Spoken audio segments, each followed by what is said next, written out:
तो आज हम पढ़ेंगे पाठ नंबर 3, फूल का मूल्य। पाठ नंबर 3, फूल का मूल्य। ठीक है, तो देखो,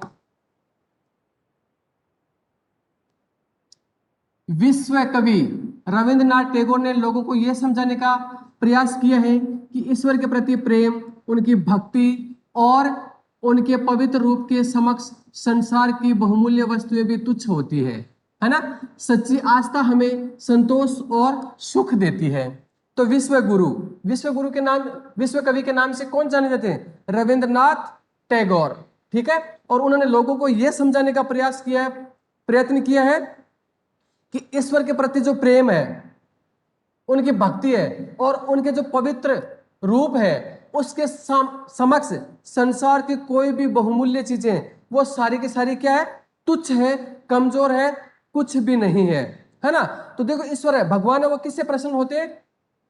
व्यक्ति के अच्छे विचार, अच्छी सोच, है ना, प्रेम और भक्ति, इनसे भगवान प्रसन्न होता है। नहीं कि हम बहुमूल्य चीजें जो भगवान को चढ़ाते हैं उससे प्रसन्न होते हैं, है ना। सच्ची आस्था यानी भगवान में सच्ची आस्था, विश्वास हमें क्या देता है? संतोष और सुख देता है ना। मन में संतोष और सुख देता है क्या? भगवान में आस्था, वो भी सच्ची आस्था, है ना। देखो, इससे संबंधित एक कहानी है जिसमें राजा, माली और एक व्यक्ति और भगवान बुद्ध से संबंधित है। ठीक है, शीतकाल के दिन थे, प्रचंड शीत से पुष्प सूख गए थे। वन उपवन में समस्त तरुगण शिशु विहीन माता पिता की तरह उदास खड़े थे, है ना। तो देखो, शीतकाल का समय था, सर्दियों का मौसम, है ना, सर्दियों का समय था, प्रचंड यानी बहुत ही तेज भयंकर सर्दी। भयंकर सर्दी से क्या हुआ? फूल है वो पूरी तरह से सूख गए थे, है ना। और वन उपवन में जितने भी तरुगण यानी जितने भी पौधे थे, पेड़ पौधे थे, वो सारे के सारे शिशु विहीन यानी बिना शिशु के माता पिता की तरह वो क्या खड़े थे? उदास खड़े हुए थे, है ना। पर यह सरोवर किसका है? सरोवर मतलब तालाब, है ना। तो यह सरोवर, यह तालाब किसका है? उस सरोवर के ठीक मध्य में एक कमल दल प्रफुल्लित हो रहा था, है ना। तो उस सरोवर के मध्य, उस सरोवर के उस तालाब के बीच में एक कमल दल, एक कमल का फूल है, वो प्रफुल्लित हो रहा था, मतलब वो खिल रहा था। क्या खिल रहा था वहां पर? कमल का फूल है वो खिल रहा था। यह तो सुदास माली का सरोवर है। ये जो सरोवर है, ये जो तालाब है, वो किसका है? सुदास माली। तो इस तालाब का मालिक कौन है? सुदास माली।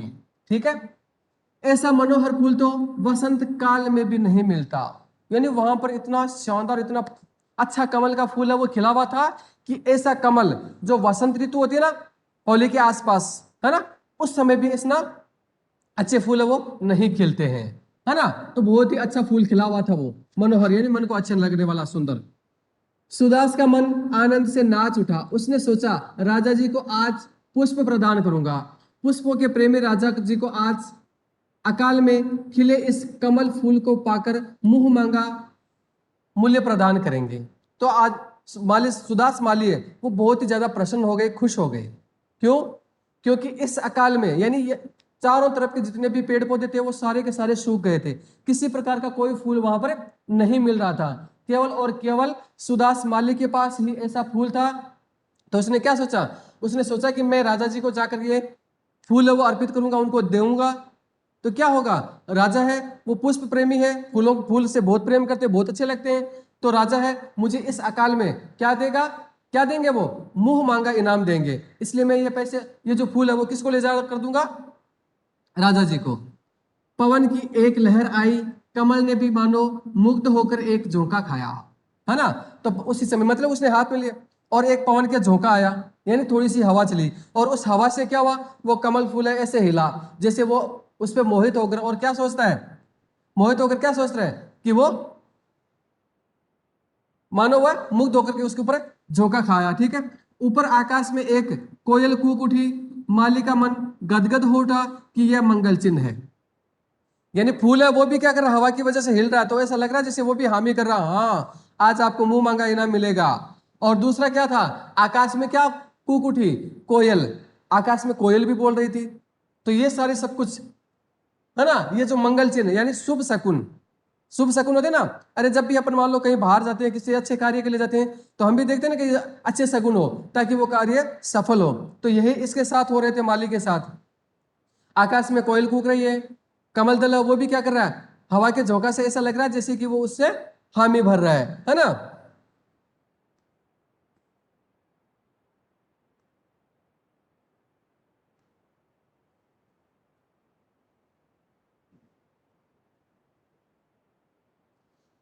सहस्त्रदल कमल फूल को लेकर सुदास माली राजमहल के सामने प्रतीक्षित नयनों से खड़ा था। राजा जी को समाचार भिजवाया था।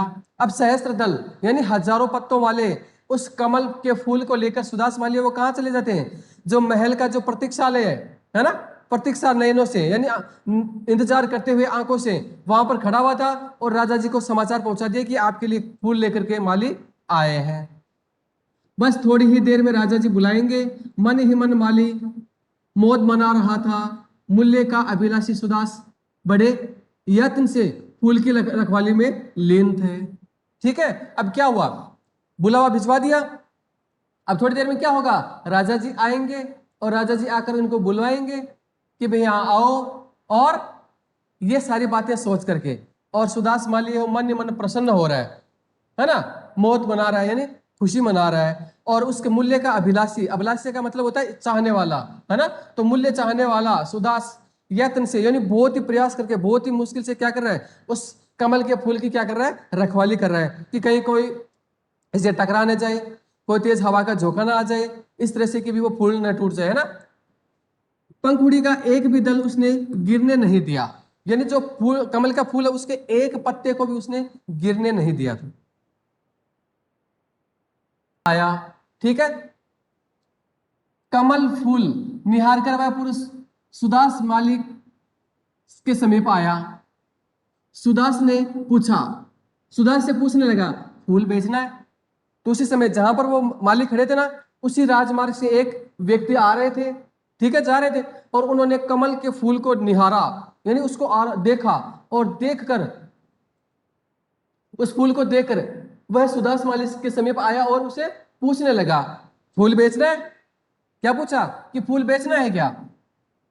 राजा जी के चरणों में प्रस्तुत करना चाहता हूं, सुदास माली ने संक्षिप्त सा उत्तर दिया। तो सुदास माली ने एकदम छोटा सा जवाब में क्या कहा, कि ये जो फूल है मैं किसको देना चाहता हूं, राजा जी के चरणों में अर्पित करना चाहता हूं, राजा जी को देना चाहता हूं। इसके आगे वो कुछ नहीं बोलते हैं, ठीक है। मुझे तो ये फूल राजाओं के भी राजा जी के श्री चरणों में चढ़ाना है। भगवान तथागत पधारे हैं, बोलो क्या दाम लोगे? वह बोला। तो वह व्यक्ति, उस व्यक्ति ने सुदास माली से क्या कहा, कि मुझे तो ये जो फूल है वो राजाओं के भी राजा है ना, उनको मुझे उनके चरणों में चढ़ाना है, और भगवान तथागत यानी भगवान स्वयं यहाँ पधारे हैं, इसलिए बोलो कि आप इस फूल का क्या मूल्य लोगे, है ना, क्या दाम लोगे? मैं भी आज एक असरफियों की आशा लेकर निकला हूं, है ना। तो सुदास माली ने क्या कहा, कि मैं आज एक असरफी, असरफी क्या होती है, सोने का सिक्का, तो मैं भी आज एक सोने के सिक्के की आस लेकर के और इस फूल को लेकर निकला हूं। तो उस व्यक्ति ने क्या कहा, मुझे स्वीकार है। उस व्यक्ति ने क्या कहा, मुझे स्वीकार है, मैं आपको एक सोने का सिक्का दे दूंगा। इतने में मंगलवाद्य बज उठे, सहनाइयां बज उठी, कुमकुम और चंदन के थाल बजाए सजाए, गीत गाता हुआ युवती दल उधर ही चला आ रहा था। राजा प्रसेनजीत नंगे पांव चलते हुए भगवान बुद्ध के दर्शन के लिए निकले थे। अब क्या हुआ, इतने में मंगलवाद्य यानी मंगल ध्वनियां वो होने लग गई, बाजे बजने लग गए, सहनानियां बजने लग गई, और कुमकुम और चंदन के थाल है वो सजाए गए थे, है ना, और गीत भी गाए जा रहे थे, है ना। और युवतियों का दल, लड़कियों का जो दल है यानी समूह है, वो वहीं से आ रहा था, यानी उधर से चला आ रहा था। और राजा प्रसेनजीत, उस राजा का राज्य के राजा का नाम क्या था, प्रसेनजीत। क्या नाम था, प्रसेनजीत, ठीक है। और वो नंगे पांव चलते हुए भगवान बुद्ध के दर्शन के लिए निकले थे वहां से। नगर के बाहर प्रभु गौतम पधारे थे। कमल फूल निहार कर राजा जी हर्षित हुए और सोचने लगे, प्रभु के पूजन के लिए पुष्प की कमी थी, वह पूरी हो जाए, है ना।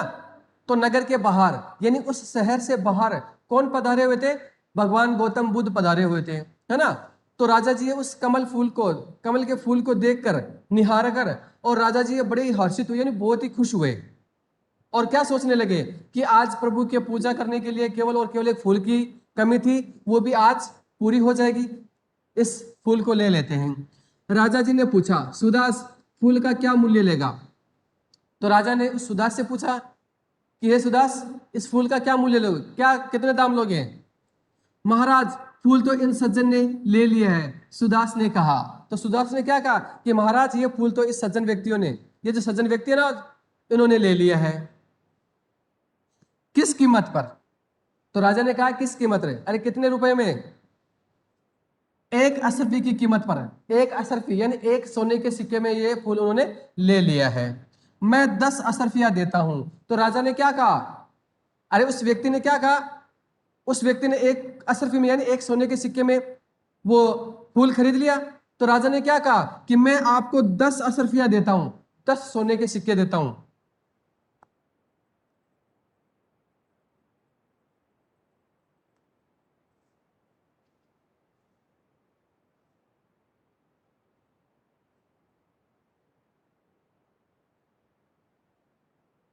हाँ, तो राजा ने क्या कहा, मैं 10 अशरफिया देता हूं, 10 सोने के सिक्के देता हूं। राजा जी को माथा नवाकर वह सज्जन बोल उठा, सुदास मेरी ओर से 20 अशरफियां। तो राजा की तरफ शीश नवाकर प्रणाम करके, जो भी है करके, और उसने सज्जन ने क्या कहा कि सुदास मेरी तरफ से 20 अशरफियां अर्थात 20 सोने के सिक्के, कि मैं ये आपको 20 सोने के सिक्के देता हूं, ये फूल मुझे दे दो। अब वहां पर बोली लगाना शुरू हो गई।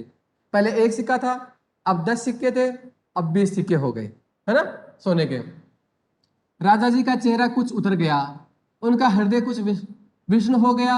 इतने में वह सज्जन बोला, महाराज आप और मैं आज महात्मा बुद्ध के दर्शन के लिए निकले हैं। इस पुष्प के लिए आज आप और मैं राजा प्रजा के रूप में नहीं खड़े हैं, बल्कि 2 भक्तों के रूप में उपस्थित हैं। तो राजा जी का चेहरा थोड़ा सा क्या हुआ, उदास हो गया, और राजा दुखी भी हो गए। मुंह उतर गया राजा का कि भाई ये तो मेरे सामने इतना दाम लगा रहा है, ये कर रहा है ना।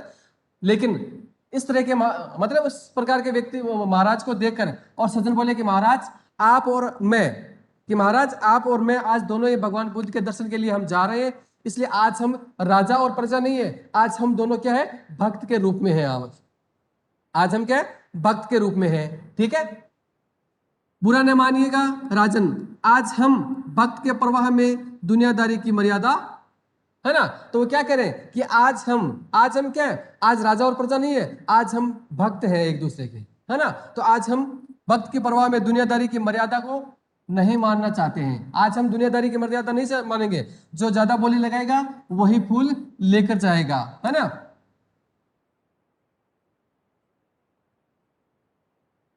ठीक है, ओजपूर्ण वाणी में राजा जी ने कहा, हे भक्तजन मैं राजी हूं, प्रसन्नता पूर्वक मांग प्रस्तुत करो। तुमने 20 अशरफियां कही है, तो मेरे 40। तो राजा ने भी बड़ा जोश आ गया जब उसने कहा ना कि भाई आज हम राजा और प्रजा के रूप में हैं। राजा और प्रजा के रूप में नहीं है, बल्कि एक भक्त के रूप में। तो राजा को बड़ा जोश आ गया, और उन्होंने ओजपूर्ण वाणी में क्या कहा, बोला कि हे भक्तजन चलो ठीक है, जैसा आप चाहते हो। तो प्रसन्नता पूर्वक यानी खुश होकर उन्होंने क्या कहा कि तुम 20 अशरफियां दे रहे हो और 20 सोने के सिक्के दे रहे हो ना, तो मेरी तरफ से कितने सिक्के, 40 सिक्के। तुम भी क्या याद रखोगे, है ना, 40 सोने के सिक्के। तो मेरे आगे सज्जन व्यक्ति है, वो भी कुछ कह रहे थे, तो मेरे आगे कुछ कह रहे थे, लेकिन भक्त इतना बोलने को ही था। सुदास बोल उठा, क्षमा कीजिए राजन, क्षमा करो हे भक्तजन, मुझे यह कमल फूल बेचना ही नहीं है। लो भाई, पहले तो क्या था, सुदास मालिया वो क्या चाहते थे कि उनको अच्छा मुंह मांगा इनाम मिलेगा। लेकिन जब उनको मिल रहा है तो उस समय उन दोनों को ही, राजा जी को और भक्तजन दोनों को ही क्या कह रहे हैं कि रुको रुको, ठहरो ठहरो। अरे राजा ने 40 तक पहुंचा दिया, भक्तजन भी कुछ कह रहा था, लेकिन उसके पहले वो 20 से बोल जाते हैं और क्या कह रहे हैं कि ये कमल का फूल है, मुझे बेचना ही नहीं है, मैं नहीं बेचूंगा। इतना कहकर माली वहां से चलता बना। दोनों भक्त विस्मय भरे नैनों से निहारते रह गए। तो सुदास माली वहां से इतना कहकर के और वहां से रवाना हो जाते कि मुझे ये फूल नहीं बेचना, और वहां से रवाना हो जाते, चले जाते। तो दोनों ही भक्त, राजा और वो सज्जन व्यक्ति, दोनों ही बड़े विस्मय भरे नयनों में आश्चर्यचकित होकर के उसको निहारते रह गए, उनको देखते रह गए। क्या बात है यार, अभी तो बोल रहा था इतने सिक्के चाहिए, वो सिक्के चाहिए, और अब बिना सिक्के बिना बेचे यहां से चला जा रहा है। बड़ा अजब है। सुदास माली फूल लेकर नगर के बाहर आया। एकाकी खड़ा हुआ वह विचारों में विलीन हुआ जा रहा था कि जिस महात्मा के लिए ये भक्त लोग इतना द्रव्य खर्च करने को तैयार है, वे स्वयं कितने धनवान होंगे, कितने महान होंगे, महामना होंगे, है ना। उनके चरणों में ये पुष्प अर्पित कर दूंगा तो मुझे न जाने कितना द्रव्य मिलेगा। वह उस और बड़ा जिधर महात्मा बुद्ध ठहरे थे। अब क्या हुआ, अब जो सुदास माली है वो फूल लेकर के, और जहां पर वो भगवान बुद्ध आए हुए थे ना, बैठे हुए थे, वो वहां उसकी तरफ रवाना हो जाते हैं और एकाकी खड़े हुए, यानी अकेले खड़े हुए अपने विचारों में विलीन हो गए, यानी वो विचारों में सोचने लगे, विचार सोचने लगे। और वो क्या सोच रहे थे कि जिस महात्मा के चरणों में ये फूल चढ़ाने के लिए वो जो दोनों भक्तजन है वो बहुत सारा द्रव्य यानी बहुत सारा धन है वो खर्च करने के लिए तैयार है। अगर ये फूल मैं यदि इनके ही चरणों में चढ़ा दूं तो उनसे तो पता नहीं वो कितना मुझे धन, कितने गुना धन देंगे, यानी बहुत ही ज्यादा धन मिलेगा मुझे, है ना। द्रव्य, द्रव्य यानी धन। अरे जिनके चरणों में ये फूल चढ़ाने के लिए लेके आ रहे हैं वो तो पता नहीं कितना धनवान है, इसलिए मैं ये फूल उन्हीं को चढ़ा देता हूं जिनको वो भक्तजन और राजा चढ़ा रहे थे। तो मैं ये फूल उन्हीं को चढ़ा दूंगा तो मुझे बहुत सारा धन मिलेगा शायद, है ना। और वह ऐसा सोचकर और आगे बढ़ता है। वट वृक्ष की छाया में पद्मासन लगाकर भगवान बुद्ध विराजमान थे। उज्जवल ललाट, मुंह पर आनंद की प्रभा, होठों से सुधा झर रही थी और नयनों से अमृत टपक रहा था। मेघों सी धीर गंभीर ध्वनि इस तपस्वी के मुंह से निकल रही थी। तो उस वट वृक्ष के नीचे यानी उस पीपल के पेड़ के नीचे पद्मासन लगा करके, पलाथी मार करके, और कौन बैठे हुए थे, महात्मा बुद्ध है वो विराजमान थे। उज्जवल ललाट यानी उनका जो यहाँ माथा है वो चमक रहा था, मुंह पर आनंद की प्रभा और मन भी बड़ा ही प्रसन्न था, है ना। और होठों पर सुधा झर रही थी और होठों से ऐसा लग रहा था जैसे अमृत निकल रहा हो, है ना। और आंखों से भी क्या निकल रहा है, अमृत टपक रहा था। और उनकी मेघों सी यानी बादलों से गंभीर ध्वनि में, अरे जैसे बादल गड़गड़ाते ना इस तरह से गंभीर ध्वनि में उनके मुंह से वो, उस तपस्वी के मुंह से वो शब्द निकल रहे थे, वाणी निकल रही थी। सुदास स्तब्ध होकर खड़ा रहा, उसके मुंह से एक शब्द भी नहीं निकला। वह तो निहार रहा था निर्निमेष भाव से उस महात्मा की ओर। सहसा भूमि पर झुककर सुदास ने उस परम तपस्वी के चरणों के आगे कमल का फूल चढ़ा दिया था। यानी इस प्रकार के भगवान बुद्ध को देखकर, है ना, और सुदास माली स्तब्ध खड़े रह गए, यानी जैसे थे वैसे के वैसे मूर्ति की तरह खड़े रह गए, है ना। उसके मुंह से, सुदास माली के मुंह से एक शब्द भी नहीं निकल रहा था और वो बस उनको निहारे जा रहा था, देखे जा रहा था, निर्निमेष यानी बिना पलक झपकाए, यानी एकटक होकर के उनको देखा जा रहा था महात्मा को। और अचानक वो सुदास माली है झुककर और उस परम तपस्वी के चरणों में वो जो कमल का फूल था उनके चरणों में रख देते हैं। ठीक है।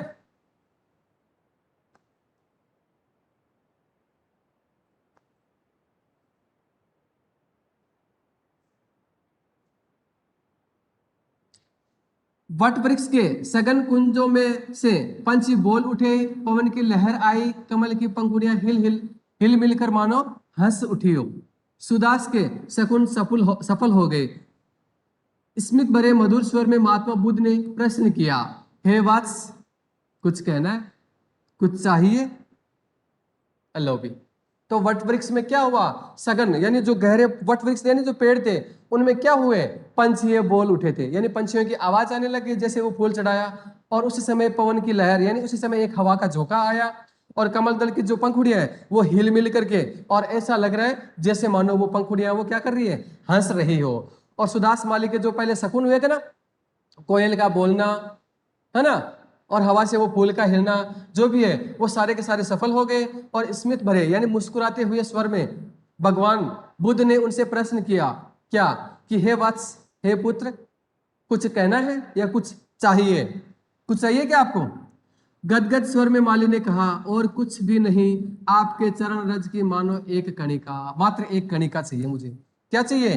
कुछ और कुछ नहीं, आपके चरण रज की मात्र एक कणिका चाहिए। तो वो उसने गदगद स्वर में यानी बहुत ही प्रसन्न स्वर में माली ने क्या कहा कि मुझे कुछ नहीं चाहिए, बस आपके चरण रज, चरण यानी पैर, कण रज यानी मिट्टी का, है ना। मुझे क्या चाहिए, आपके चरणों की, आपने आपके पैरों की जो धूल है उसका मुझे एक कण चाहिए, एक दाना चाहिए मिट्टी का, बस, और मुझे कुछ नहीं चाहिए। तो देखो भगवान बुद्ध के पास आते ही और उस माली का जो भी लालच, जो भी मन में जो भी सांसारिक मोह माया में थी, वो सारी के सारी उसका दूर हो जाता है। पहले वो बहुत सारा धन प्राप्त करने के लिए आया था, लेकिन जैसे भगवान बुद्ध के पास आते हैं तो वो सारी की सारी इच्छाएं, वो सारी की सारी कामनाएं वो सभी दूर हो जाती है, और बस उनको क्या चाहिए, भगवान बुद्ध के चरणों की धूल की एक कण चाहिए, एक दाना चाहिए, बस, और कुछ नहीं चाहिए। तो भगवान है वो किससे प्रसन्न होते हैं, मन के भावों से प्रसन्न होते हैं, नहीं कि बहुत सारी धन दौलत बहुमूल्य चीजों से नहीं होते हैं। ठीक है, ओके। आगे देखो, रचनाकार का परिचय देखते हैं।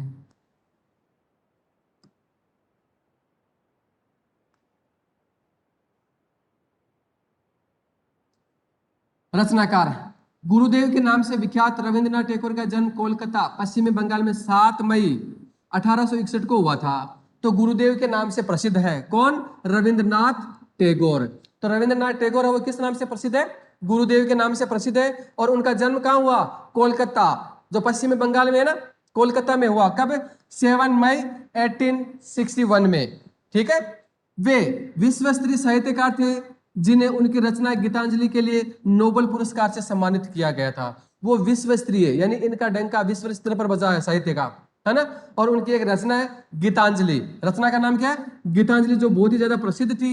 और उस इसके लिए, गीतांजलि के लिए उनको कौन सा पुरस्कार मिला था, नोबेल पुरस्कार मिला था। ठीक है, और उनकी अन्य प्रसिद्ध रचनाएं है गोरा, घरे वायरे, नौका डूबी आदि, है ना। भारत के राष्ट्रगान जनगण मन और बांग्लादेश के लिए राष्ट्रगान आमार सोनार बांग्ला की रचना करने का गौरव उन्हें ही प्राप्त है ना। तो देखो हमारा जो राष्ट्रगान है ना, जनगण मन, इसकी रचना भी किसके द्वारा की गई है, रविंद्रनाथ टैगोर के द्वारा ही की गई है। और बांग्लादेश का जो राष्ट्रगान है कौन सा, आमार सोनार बांग्ला, है ना। तो इस तरह का जो उनका राष्ट्रगान है उसकी रचना भी उनके रविंद्रनाथ टैगोर द्वारा की गई है। और उनका निधन कब हुआ, उनकी मृत्यु कब हुई, 7 अगस्त 1941 को उनका देहांत हो जाता है, उनकी मृत्यु हो जाती है। ठीक है, ओके, थैंक यू।